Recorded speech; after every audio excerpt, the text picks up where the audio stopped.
അദ്ദേഹം താഴെ തട്ട് മുതൽ പാർട്ടിയെ പുനരുജ്ജീവിപ്പിച്ച് ശക്തമായിട്ട് മുന്നോട്ട് വരുന്നു. വാർഡ് കമ്മിറ്റികളൊക്കെ വിളിച്ചു കൂട്ടിക്കൊണ്ട് നമുക്ക് മനസ്സിലാക്കാൻ കഴിയുന്ന പല കോൺഗ്രസിന്റെയും അവിടുത്തെ നേതാക്കളും ഒക്കെ തന്നെ പറയുന്നത് വാർഡ് കമ്മിറ്റികളിലൊക്കെ തന്നെ വലിയ രീതിയിലുള്ള ജനപങ്കാളിത്തം സാധാരണ തിരുവനന്തപുരത്ത് കോർപ്പറേഷൻ തെരഞ്ഞെടുപ്പിൽ കാണാത്ത തരത്തിലുള്ള രീതിയിൽ ജനങ്ങളൊക്കെ തന്നെ വാർഡ് മണ്ഡലങ്ങളിലൊക്കെ തന്നെ വാർഡ് സമ്മേളനങ്ങളിലൊക്കെ തന്നെ കോൺഗ്രസിന്റെ സമ്മേളനങ്ങൾ വരുന്നുണ്ട്.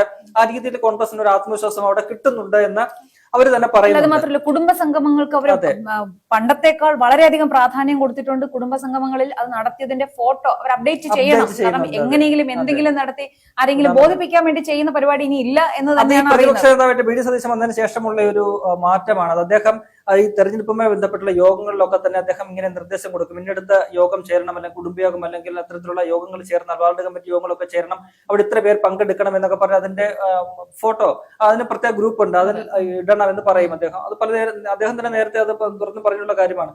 അത്തരത്തിൽ പാർട്ടിയെ ആ രീതിയിൽ കേഡർ സ്വഭാവം ഇല്ലാത്തൊരു പാർട്ടിയാണ് കോൺഗ്രസ് എന്ന് പറയുന്നത്.